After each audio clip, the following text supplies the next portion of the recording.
I was in that weird stage after high school where everyone kept asking, so what's next? College wasn't really on my radar yet. I worked part-time at a coffee shop and picked up babysitting gigs whenever I could. My mom knew the Harris family, really nice people who lived in this massive house on the edge of town. They had one daughter, Rosie, who was 10. I'd sat for her once 2 years ago, and she was one of the easiest kids I'd ever watched. Sweet, polite, a little shy, but always smiling. She loved drawing and carried a stuffed rabbit everywhere. Bun Bun. So when Mrs. Harris texted asking if I could babysit on a Friday night, I said yes without thinking. The pay was good, and I had met Rosie before. When I pulled up that night, the first thing I noticed was how quiet the neighborhood felt. Big, modern houses, perfect lawns, but not much life. No kids on bikes, no people walking dogs, just rows of houses with glowing windows. Their place had 2 floors and one of those big front doors that made you feel small standing in front of it. Mr. and Mrs. Harris were already dressed up when they answered. They looked a little rushed. Mrs. Harris kissed my cheek, thanked me a dozen times, and mentioned that Rosie had been very quiet all day. She said maybe Rosie was getting sick and reminded me about her strawberry allergy. Apparently even a little bit could make her break out in hives. They headed out and I turned to see Rosie sitting at the bottom of the stairs, but something felt off. She didn't smile like usual. She just sat there holding a porcelain doll I'd never seen before. It was one of those old-fashioned ones with glassy eyes and stiff curls. I tried not to make a face. "Hey, Rosie," I said gently. She looked up, but her eyes didn't really meet mine. "Hi." Her voice was flat, almost like she was bored. I brushed it off. Kids have moods, right? The first hour was uneventful. She sat on the living room rug with that doll while I scrolled through my phone. I asked if she wanted a snack, but she shook her head. That was weird. Rosie was usually all about snacks. I made some popcorn anyway, but she didn't touch it. Around 7, I felt a dull headache creeping in. I rubbed my temples, and that's when she spoke. "My mommy has special juice for that," she said. Her eyes finally locked onto mine, and the way she said it made me pause. "Oh? What kind of juice?" I asked, trying to sound casual. She stood up without answering and walked into the kitchen. I followed and watched her open the fridge like she already knew where everything was. She pulled out a jug of orange juice, poured it into a glass, and slid it across the counter toward me. "Here," she said. Her face didn't move. No smile, no curiosity, just blank. I hesitated, but honestly, I didn't see a reason not to drink it. Maybe Mrs. Harris had told her that trick before. So I took a sip. It tasted normal, but I didn't like orange juice that much, so I just took one more sip and left it. But 15 minutes later, I felt heavy. My head was pounding and my eyelids wanted to close. I figured it was just the headache getting worse. When I looked up, Rosie was sitting across from me at the table, staring, not blinking. I forced a laugh. "You're kind of creeping me out, kiddo." She tilted her head slightly but didn't answer. I stood to stretch, hoping to shake off the weird feeling, and that's when I noticed something strange. Tucked halfway under the couch cushion in the living room was Bun Bun, the stuffed rabbit Rosie never let out of her sight. "Hey," I said, pulling it out. "Look who I found hiding." Her eyes flicked to it, then away, as if it meant nothing to her. That wasn't right. The real Rosie would have snatched Bun Bun from my hands immediately. A cold chill ran through me. I set it on the couch, trying to stay calm. Maybe she was just tired. Maybe she really wasn't feeling well. But then she came back from the kitchen holding a cookie on a napkin. "Want one?" she asked softly. It looked homemade. A smear of pink jam glistened on the edge. I froze. Mrs. Harris's voice rang in my head. "Rosie's allergic to strawberries." I forced a smile, my heart racing. "You know I'm good, thanks." Her blank expression didn't change. She just placed the cookie in front of me and whispered, "You were supposed to be asleep by now." I stared at her. "What did you just say?" She looked at the clock, then back at me. It's almost time. My stomach dropped. I stood slowly, the room spinning a little from the juice. "You're not Rosie," I said quietly. She tilted her head again, calm as ever. "I don't understand what you're saying and why. I'm Rosie. You should have finished the juice." I asked her again for her full name. She remained silent. My throat went dry. "Where's Rosie?" She didn't answer. She just glanced toward the window. Then I saw the basement door key in her skirt's pocket. Panic cut through the haze in my brain. I lunged for the front door, but when I yanked it, the chain lock snapped tight. I hadn't even noticed she'd latched it earlier. I spun around. She was still standing there watching me. "You can't leave," she said softly. "He's coming." I stumbled down the hall and ducked into the downstairs bathroom, slamming the lock. My hands shook as I pulled out my phone. 911.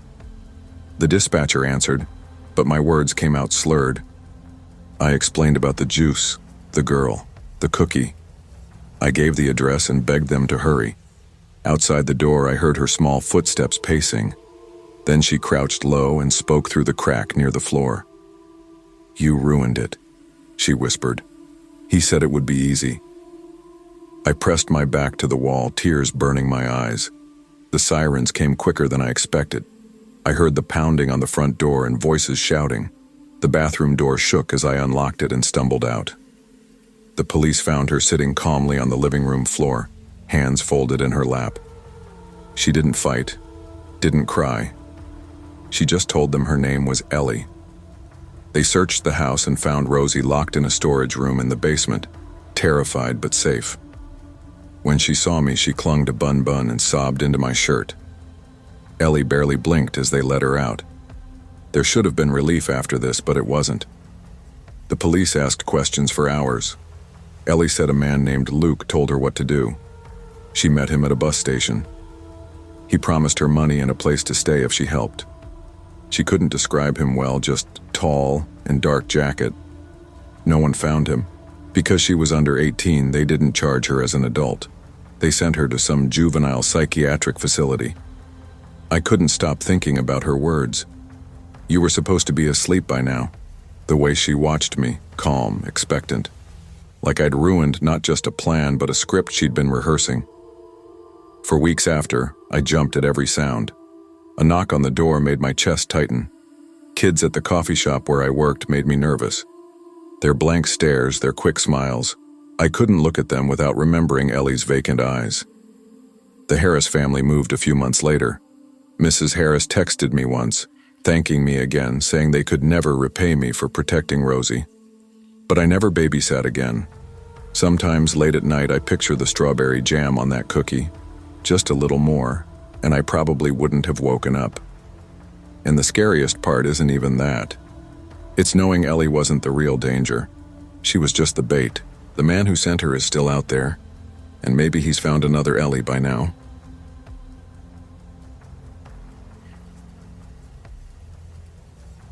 I was 19 the first time I thought about babysitting again. I'd just finished my first semester at community college in Elkhart, Indiana, and was already running on fumes. The bookstore job on campus paid minimum wage, and between rent, gas, and ramen noodles, I was drowning. I remembered how easy babysitting used to be in high school. $10 an hour for sitting on a couch while kids watched cartoons. So I figured, why not? Instead of posting online, I went old school. I made paper flyers, cut little pull tabs with my number, and stuck them up at the grocery store, laundromat, even the bulletin board at a gas station. It felt almost wholesome, like something out of the 90s. That was the point. Parents who didn't want to trust strangers on the internet might trust me. 2 days later, my phone rang. The woman's voice on the line was soft, tired. She said her name was Melissa. She explained she was a nurse at the hospital and a single mom. She had a 6-year-old named Mason who needed watching for a few hours while she worked a late shift. Her story clicked all the right sympathy buttons. Nurse, single mom, a little boy with a sweet, safe name. And then she added the part that hooked me. "I'll pay extra if you can stay late. Probably until 2 a.m., but you'll have cash in your hand before you leave." I hesitated for maybe 3 seconds before saying yes. She texted me the address. It was on the edge of town, past the gas station where the lights start thinning out and the houses are farther apart. I told myself it was fine. She sounded kind. She sounded like she trusted me. And honestly, I needed the money too badly to think too hard. The next night, I drove out there. It was around 7:15 when I pulled up. The house was narrow and 2 stories, gray siding with a crooked porch light glowing by the door. The whole street felt empty. Not abandoned exactly, but hushed. The kind of quiet where you keep your windows rolled up. I sat in my car and texted her, "Hey, I'm here a little early." A reply buzzed back almost instantly. "Come on in." Doors open. I had to leave for my shift early. Mason should be in his pajamas already. "Thanks again." That threw me. Usually parents wanted to meet first. Go over bedtime, allergies, emergency numbers. But I told myself, nurses get called in, right? Emergencies happen. I got out, locked my car, and went inside. The first thing that hit me was the smell. The air was stale, like the place hadn't been opened up in a while. Something faintly sour, like milk gone bad, hung under it. The only light came from the kitchen, casting a yellow glow over the living room. The space was plain. Sagging couch, TV on a stand, a plastic tub of toys shoved in the corner, crayon scribbles on the coffee table. It all screamed, "Kid lives here," but in a weird, staged way, like someone set it up to look that way. "Hey, Mason?" I called softly. My voice felt too loud. No answer. I shut the door behind me and, out of habit, locked it. Then I checked the kitchen, the hallway. One bedroom door was cracked. I pushed it open. Twin bed, dinosaur sheets, toys scattered, but no kid. "Hey buddy, I'm Jenna. Your mom asked me to hang out tonight." Silence. I texted Melissa again. "I don't see Mason anywhere. Is he already asleep?" No reply. I tried to stay calm. Kids hide. Maybe he was shy. Maybe he'd fallen asleep in some corner. I kept checking rooms. Bathroom, guest room, closet, empty. When I came back to the living room, my stomach dropped. The front door was standing open. I know I had locked it. I was sure. My hands shook as I texted again. "Your front door was open. Did Mason go outside?" Still no response. That's when I heard it. A slow creak from upstairs. My chest tightened. I hadn't gone upstairs yet. I told myself it was just the house settling, but my legs moved anyway, carrying me up the staircase. Each step groaned under my weight. At the end of the hall, a door that had been shut before was cracked open now. I pushed it wider. The room was almost bare, just a stained mattress on the floor. No furniture, no curtains. But the far wall made my stomach twist. Scratches. Deep gouges carved into the paint like someone had clawed at it. Beneath the marks, a small pile of broken crayons. I didn't move, didn't breathe. My mind kept circling the same thought. This wasn't a kid's room. This was something else. Then I heard it. The front door shutting, firm and final. I bolted down the stairs. He was standing by the door. A man, stocky build, dark jacket. Beanie pulled low, hands in his pockets. I couldn't see his eyes. "Who are you?" My voice came out small. He didn't answer. "Where's Melissa?" For a moment, nothing. Then his voice, calm and even. "There's no Melissa." The bottom dropped out of my stomach. What do you mean?" Instead of replying, he took one step toward me, then another. That was all I needed. I spun, tore through the kitchen, shoved open the back door, and ran. The night air slapped me in the face as I sprinted across the yard. An old shed blurred past. Branches scratched my arms as I crashed into the tree line. My lungs burned, but I didn't stop. Not until I dropped behind a fallen trunk, chest heaving, trying not to make a sound. For a minute, all I could hear was my own heartbeat. Then, footsteps. Slow, deliberate, crunching through the leaves, and his voice, drifting through the dark. "You shouldn't have come here." I clamped my hands over my mouth, stayed perfectly still. His steps moved closer, then paused, then faded. I waited. 10 minutes, maybe more. Finally, I crept out, circling wide until I found the road. My car was still there, untouched. I drove straight to the nearest gas station, shaking so badly I almost dropped my phone when I called the police. They searched the house. It was empty. No child's clothes, no photos, no signs anyone lived there. The toys looked like yard sale leftovers. The number Melissa used, disconnected.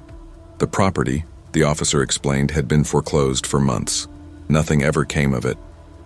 I never babysat again. I never even looked at another flyer on a corkboard. Sometimes I dream about that upstairs wall, the scratches, the crayons. I wonder if some kid was trapped there once, or if they were just props, left to make people like me believe the story. But the part that sticks with me most isn't the room. It isn't even the man. It's the thought that maybe I wasn't the first person to walk into that house, and maybe I won't be the last.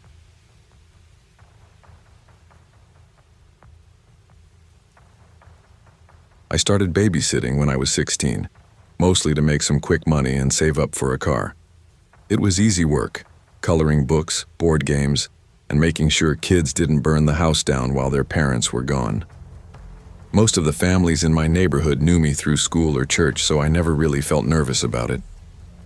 That changed after the night I babysat for Leo. It was early fall when I got the call. Mrs. Jacobs, a mom who lived across town, said she needed someone to watch her 9-year-old son for the evening. She had gotten my number through another parent I babysat for. I almost said no because I didn't know her that well, but she sounded desperate, and honestly, I needed the cash. When I showed up, the house looked normal enough. A 2-story place with a trimmed yard and a basketball hoop in the driveway. Mrs. Jacobs greeted me at the door, already dressed up like she was late for something. Her husband came down the stairs fumbling with his tie. "Thank you so much for coming, Sophia," she said, grabbing her purse. "Leo's already had dinner, so it should be an easy night. Just make sure he gets to bed by 9. They both rushed out before I could ask many questions. The second the door closed, Leo appeared from the hallway. He wasn't like most kids I babysat. Usually they're bouncing with energy or shy at first. But Leo just stood there, staring at me with this blank look. He had messy brown hair that covered part of his forehead and wore a faded hoodie, even though it wasn't cold inside. "You're not the regular babysitter," he said flatly. I smiled and tried to keep it light. "Nope, I'm Sophia. Nice to meet you." He just nodded, still staring, and then walked back down the hall without another word. I figured he was just shy, so I followed him to the living room. He was sitting on the couch, the TV remote in his lap. "Do you want to watch something?" I asked. He shrugged. "You can pick." So I put on some random cartoon and sat at the other end of the couch. After a few minutes, I realized he wasn't watching the TV at all. He was watching me. Every time I glanced over, his eyes flicked away, but I could feel it. It was unsettling, but I told myself he was just being a weird kid. About an hour in, I offered to play a board game. He said no. I suggested cards, hide and seek, even video games. He refused everything. Finally, I asked, "What do you usually do when your parents aren't home?" His lips curled into the faintest smile. "Talk to the babysitter." That sent a small chill through me. His voice was too calm for a 9-year-old. I forced a laugh. "Well, I guess we're talking now." He leaned forward, resting his chin on his hands. "Do you live close by?" Yeah, not too far." "Do you live alone?" I raised an eyebrow. "I'm 16. I live with my parents." He nodded slowly, like he was storing the information away. For the rest of the night, the questions kept coming. Did I have a boyfriend? What time did I go to bed? Did I ever wake up and feel like someone was watching me? That last one made my skin crawl. I finally said, "Leo, that's kind of a creepy question." He just grinned. "You think so?" It was only 8:30, but I told him it was bedtime. He argued at first, saying he wasn't tired, but I insisted.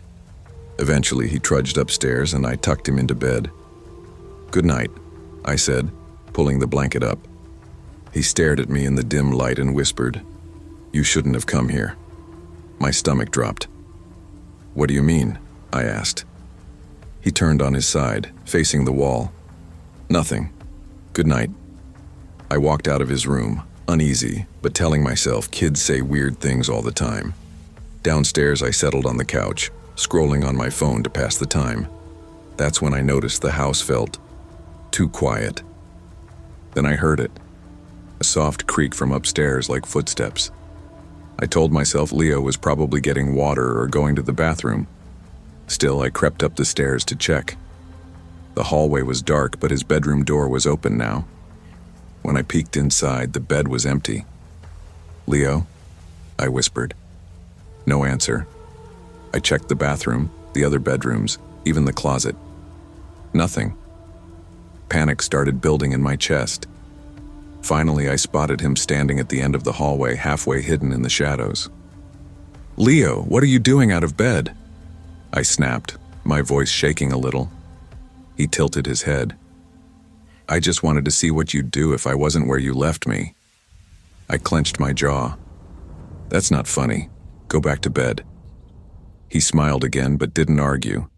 He walked past me, slow and deliberate, brushing against my arm as he went. His skin was ice cold. After I tucked him back in, I shut the door this time.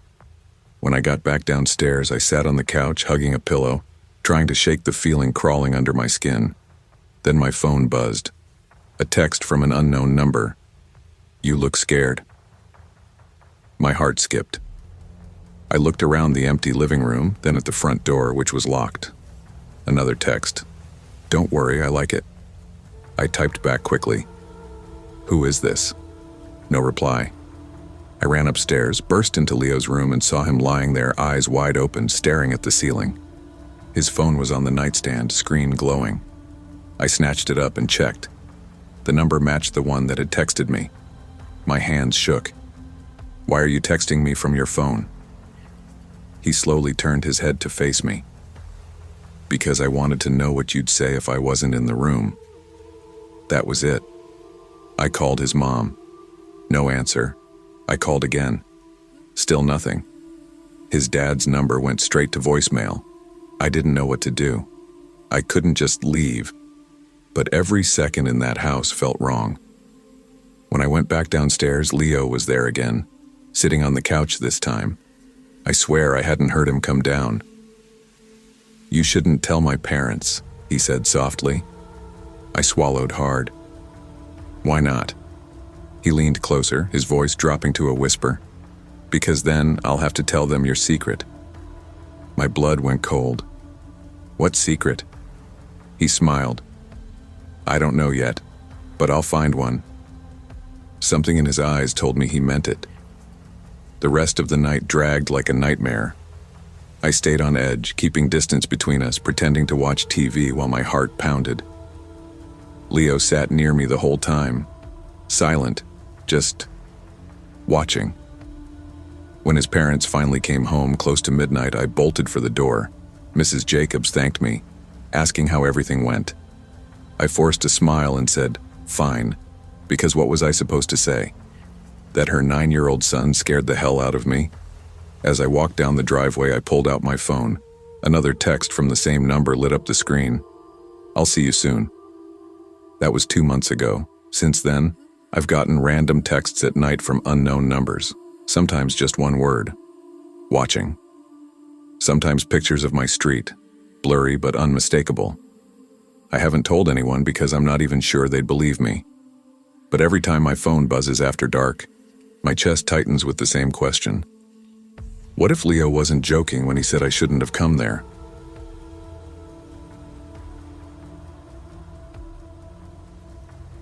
I was 18 the summer I started babysitting again. It wasn't new to me. I'd done plenty of jobs for neighbors in middle school and high school, but this time felt different. I was about to start college in the fall, and I needed money for gas, books, and honestly just to feel like I wasn't asking my parents for every little thing. Most families around town already had sitters they trusted, So I got lucky when my mom's coworker passed my name to a couple who had just moved into one of those new modern houses on the edge of Elkhart. Mark and Sarah. They had 2 kids, Leo, who was 10, and Mia, who was 6. They wanted someone for one Saturday night while they went to a dinner event. When Sarah called, she sounded nice, if a little rushed. She said, "The house is easy to find. Just follow the long drive past the woods. It's the only one out there." I didn't think much about that line until later. When I pulled up that night, my first thought was that the place didn't look real.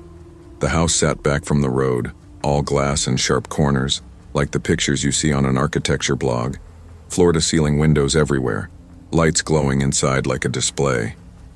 Beautiful, sure, but also exposed.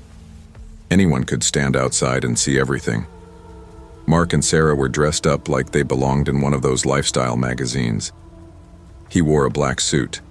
She had a simple but expensive-looking dress. They both smiled a little too wide. The kind of smile that says, "We're in a hurry, but trying not to show it." Inside, the house was spotless. White walls, steel counters, everything sleek and minimal. The kids came running down the hall. Leo was serious-looking, hair a little messy like he'd been reading or gaming. Mia was already talking before she reached me, telling me her stuffed unicorn's name was Sparkles. Sarah gave me a long list of instructions, more detailed than I'd ever gotten from any parent. Bedtime routines, snack portions, screen time rules, even how to adjust the smart thermostat. She kept circling back to one thing, though. "Cell service is spotty out here. If you need us, use the landline, it's reliable." Mark added, "The locks and lights are all on the smart system.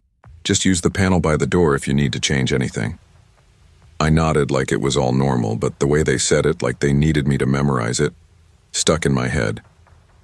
By the time they left, I was standing with Leo and Mia in this giant glass living room, watching their parents' car roll down the drive until the trees swallowed the headlights. The house went quiet. Too quiet for how big it was. The first couple hours were fine. We played Uno, watched part of a movie, and had pizza. The kids were good, better than most I'd watched.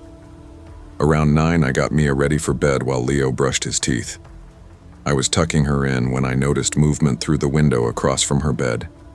Just a shape, standing near the tree line, still as stone. I leaned closer, trying to make out who it was. It looked like Mark. Same suit, same height, even the way he held his shoulders. He was just standing there, facing the house. I waved. No reaction. Then my phone buzzed in my pocket. A text from Mark's number. "Just stopped for gas, everything okay?"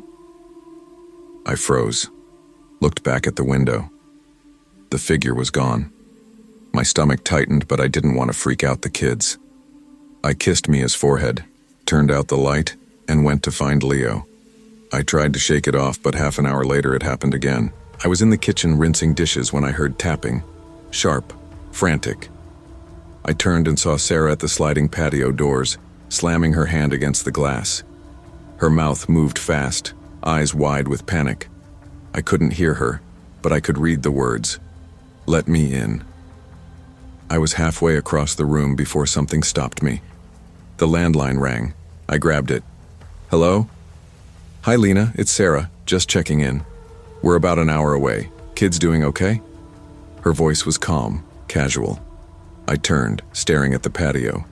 The glass was empty. No one there.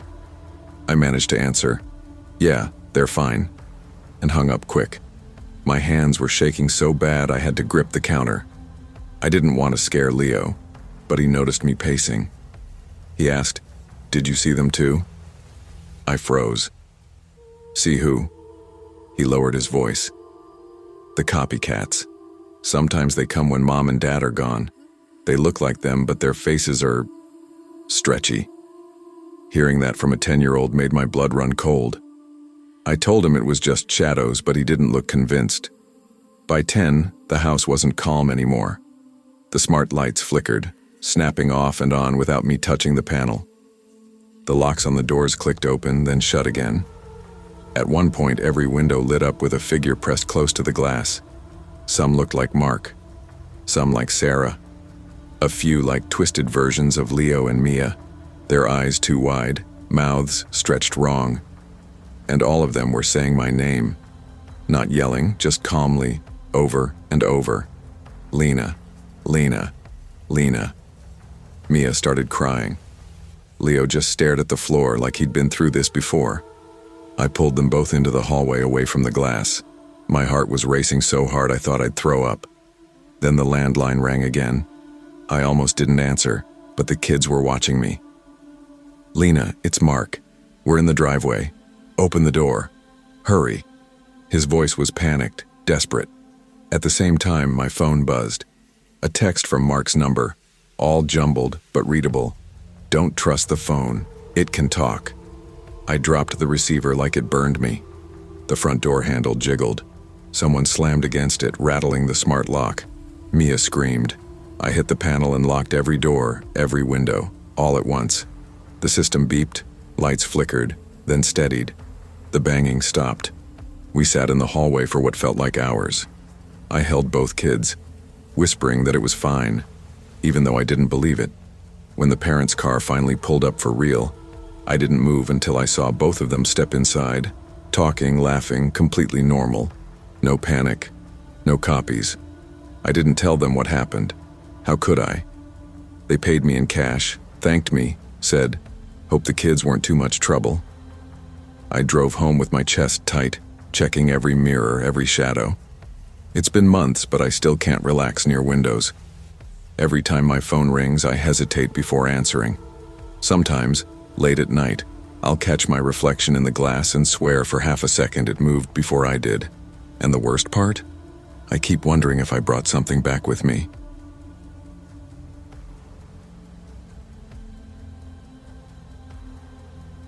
I wasn't supposed to babysit that night. My plan was to hang out with friends at the arcade until late, maybe sneak into a midnight movie.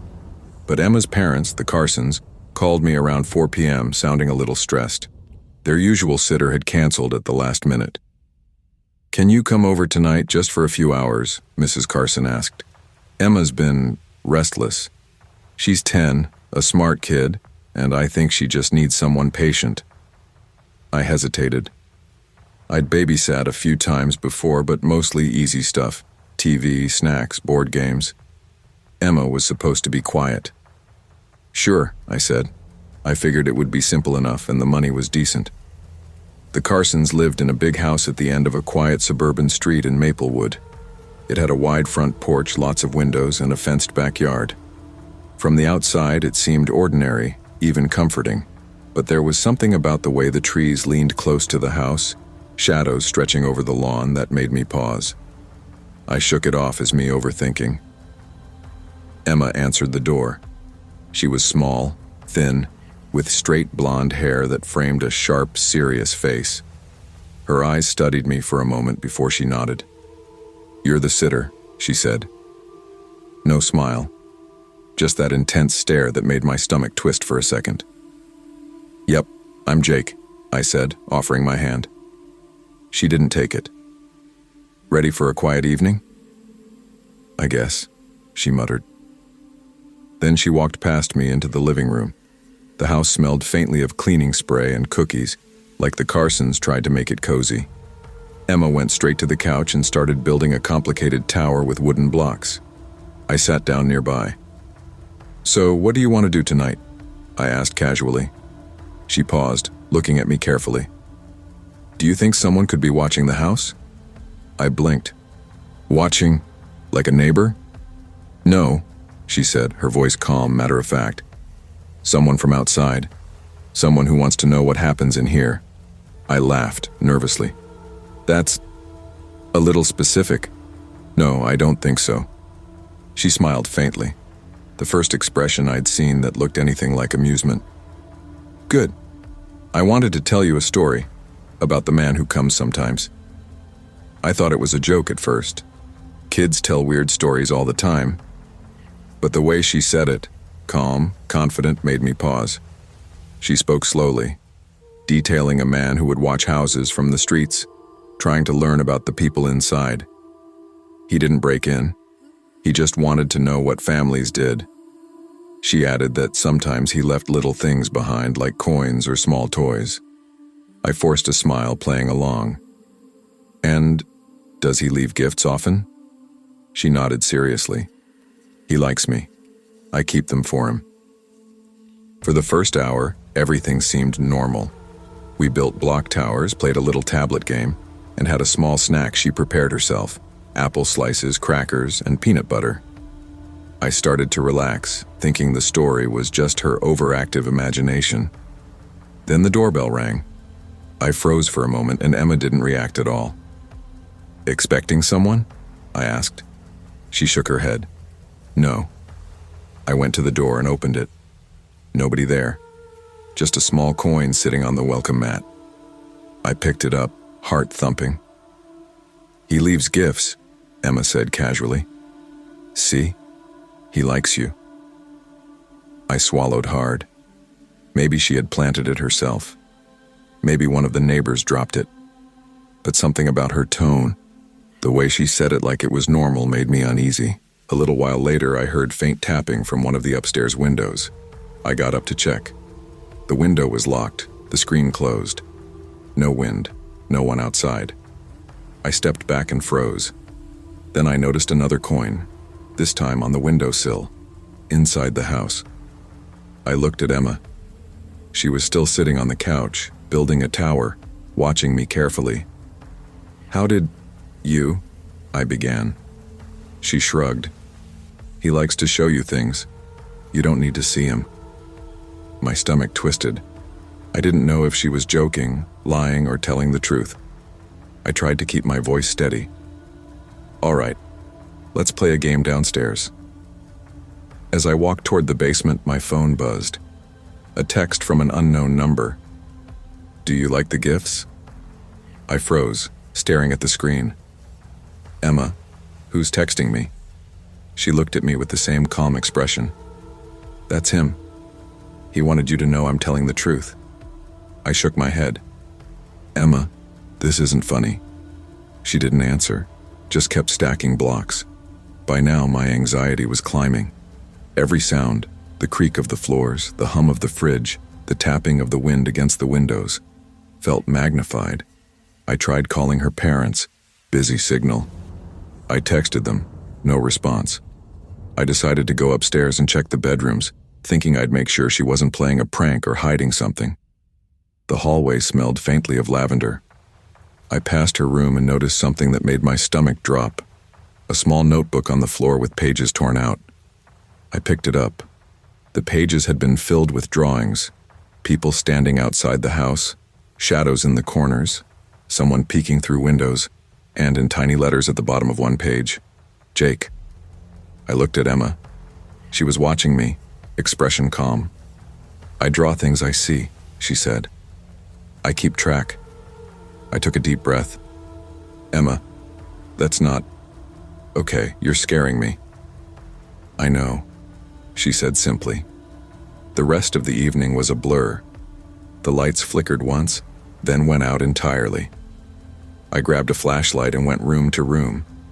Shadows seemed to stretch at the edges of my vision. I thought I heard someone breathing outside the back door. I ran to check. Nobody. Then I found the back door unlocked. I was sure I had locked it. My pulse was racing. I called 911 and explained quickly. Someone, maybe a kid playing a prank or a stranger, is messing with the house. I don't know if anyone is inside. I'm babysitting. The dispatcher asked me to stay calm, lock doors, and keep Emma close. I went upstairs. She followed, stepping lightly, almost like a shadow herself. She didn't speak. The police arrived after what felt like forever. They checked the house from top to bottom. No signs of forced entry. Nothing out of place, except for the coins and the notebook. Emma sat on her bed, playing quietly with a few of the coins, humming under her breath. When the officers left, her parents finally returned. They looked tired, distracted, but gave me a quick, uneasy smile. "Thanks for handling her," Mrs. Carson said. "She's a handful, but you did fine." I handed over the coins. "She's been leaving these around," I said. Mr. Carson glanced at them, then away. Oh, she likes little collections. Don't worry about it. Later, I couldn't stop thinking. Had Emma orchestrated the whole thing herself? Had she been testing me, seeing how far she could push? Or had someone been watching the house, sending messages, leaving coins to make it seem like her game? I checked my phone again. Another text. Unknown number. Good job tonight, you were careful. My stomach turned. Weeks later, I passed the Carsons' house on my way home. Emma waved from the porch, smiling that same calm, intense look. I waved back, forcing a smile. Even now, months later, I still think about that night. The notebook, the coins, the texts. Everything seemed so ordinary at first, just a kid and her imagination. But the way she watched me, the little ways she controlled the situation, the things she seemed to know, made me realize how easily someone can twist the ordinary into something deeply, quietly threatening. I never babysat for her again. And sometimes when I'm walking alone or hear a knock at the door, I think of her. And I wonder, was it all just a game she played?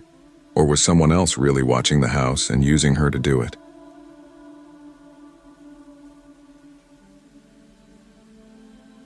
I started babysitting the summer I turned 19, mostly because my car was held together with duct tape and a prayer.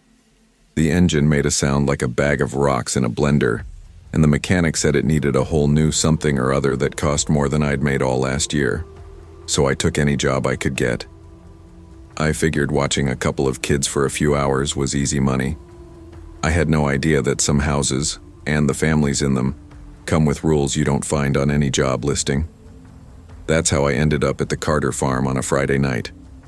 It was way out on Blackwood Lane, a road that seemed to get narrower and darker the further you drove.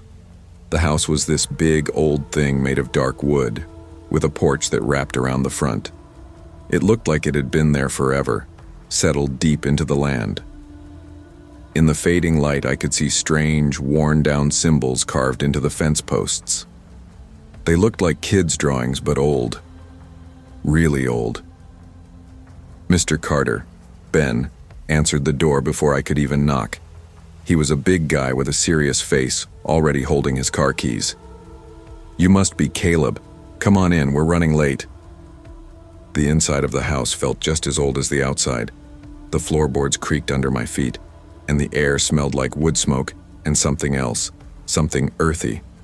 His wife, Clara, was rushing around, grabbing a purse and giving last-minute instructions. She had a bright, nervous smile that didn't quite reach her eyes. "The kids are Finn and Ivy," Ben said, pointing to the living room where a boy was building a Lego spaceship and a little girl was coloring. "Finn's 8, Ivy's 5, they've had dinner, bedtime is 9, no arguments. Our number is on the fridge, the Wi-Fi password is Harvest784. It all seemed pretty standard. Then, as he was stepping out onto the porch, Ben turned back. His expression got even more serious. "One more thing, Caleb." "Yeah?" "When it gets fully dark, I want you to close all the curtains, everyone. And if you see a man standing out by the big oak tree at the edge of the yard, and don't worry about it." I blinked. "A man?" "Just someone who walks the property sometimes. He's harmless, but it's important you don't acknowledge him. Don't wave, don't go out there, and whatever you do, don't look him directly in the eye if you see him through a window. Just ignore him. He'll go away by morning." He said it so matter-of-factly, like he was telling me to make sure the kids brushed their teeth. I just stood there for a second, processing. Okay, sure." Clara gave me that tight smile again. "It's just an old country thing. Don't let it spook you. There's a plate on the counter for you too. A little thank you." And with that, they were gone, their car crunching down the gravel driveway. The silence they left behind felt heavy. I locked the door and turned around. Finn was standing in the hallway watching me. He had the same solemn look as his dad. "You heard the rule, right?" he asked. "The rule about the man in the yard?" I tried to sound casual, like this was a totally normal conversation. Finn nodded. "The yard man. He's always there at night." You just have to leave him alone." Then he went back to his Legos, as if he'd just explained why the sky is blue. For the first couple of hours, everything was fine. We played a board game. I helped Ivy with a puzzle. But as the sun went down, the big windows turned black and I started to feel watched. It was stupid, I told myself. Just my imagination. But I went around and closed all the heavy curtains. Just like Ben said. Around 8, Finn went to the kitchen and came back with a small wooden plate. On it was a single perfect cookie and a glass of milk. "This is for the yard man," he said, his voice completely normal. "What?" "Mom leaves it for him. You have to put it on the back porch step before you go to bed, so he knows we're being respectful." A cold little knot tightened in my stomach. This was getting weird. Really weird. It wasn't just a weird dad instruction. The whole family was in on it. I took the plate from him. "Okay, buddy, I'll take care of it later." But I didn't. I put the plate back on the counter. This was too strange. I wasn't going to participate in some creepy ritual. I was a rational guy. I believed in things I could see and touch. That's when my curiosity got the better of me. I had to see for myself. I walked over to the big window in the dining room and carefully pushed the curtain aside just an inch, peering out into the dark yard. And he was there. A tall, thin figure, just standing under the big oak tree. He was too far away to see any details, just a dark shape against the even darker woods behind him. My heart started thumping hard in my chest. So it was real. There was actually someone out there. A part of me, the logical part, was screaming to close the curtain and walk away. But a bigger part, the part that needed to prove this was all nonsense, took over. I wanted to see his face. I wanted to prove he was just some random guy, maybe a neighbor who liked to stare at trees. I grabbed the big flashlight from the counter, the heavy metal one. I went back to the window, my hand shaking a little. I took a deep breath, pulled the curtain open wider and clicked on the flashlight, aiming the bright beam directly at the figure. The light hit him, illuminating a long, dark coat and a pale, expressionless face. And then, slowly, very slowly, the man turned his head and looked right back at me. His eyes seemed to catch the light, reflecting it back like an animal's. It wasn't a friendly look. It wasn't an angry look. It was just empty. But it felt focused. On me. I dropped the curtain like it was on fire, my whole body going cold. I'd broken the rule. I'd looked. For a minute, nothing happened. The house was silent except for the hum of the refrigerator. Then Finn came into the room. He wasn't looking at me. He was staring at the curtain. His face was pale. "You looked at him," he whispered. It wasn't a question. Before I could answer, the house seemed to let out a sigh. The lights in the kitchen flickered once, then went back to normal.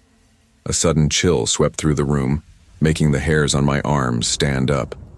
From the corner of the living room, the family dog, a big old Labrador who had been sleeping peacefully all night, lifted its head and let out a low, rumbling growl at the empty space near the front door. "You shouldn't have done that," Finn said, his voice trembling. "Now he's upset." That's when we heard it. A soft knock on the front door. It wasn't loud or angry. It was polite, patient, like someone was gently asking to be let in. Ivy came out of her room, clutching her stuffed rabbit. "He wants to come in now," she said, her eyes wide. "Because you looked." The knocking came again, a little louder this time. Knock, knock, knock. My blood ran cold. This wasn't a prank. This wasn't my imagination. I had done the one thing I was told not to do, and now something was on the porch. I grabbed my phone with shaking hands. No service. Of course. Out here in the middle of nowhere. I thought about calling the police. But what would I say? "Hello? A man is knocking on the door after I shone a light in his face?" It sounded insane. And Ben's words echoed in my head. "He's harmless if you follow the rules." I had broken the rules. The knocking stopped. For a long moment, there was only silence. I held my breath listening. Maybe he'd gone away. Then, a new sound started. A slow, dragging scrape along the side of the house, like a hand or a branch being pulled against the wooden siding. It moved from the front, down the side, towards the back door. I grabbed both kids. Upstairs, now. We ran up to Finn's room, the one farthest from the front of the house. I locked the door and pushed his dresser in front of it. It was probably useless, but it made me feel a little better. We sat there in the dark, huddled together, listening. The scraping stopped. Then we heard the back door handle jiggle. Gently. Like someone was testing it. I'd locked it, I was sure I'd locked it. A few minutes later, my phone buzzed in my hand. A text message. The screen lit up the dark room. It was from Clara Carter. Caleb, is everything okay? The motion sensor light on the back porch just came on. I stared at the words. The motion sensor. He was right there at the back door. My fingers fumbled as I typed a reply.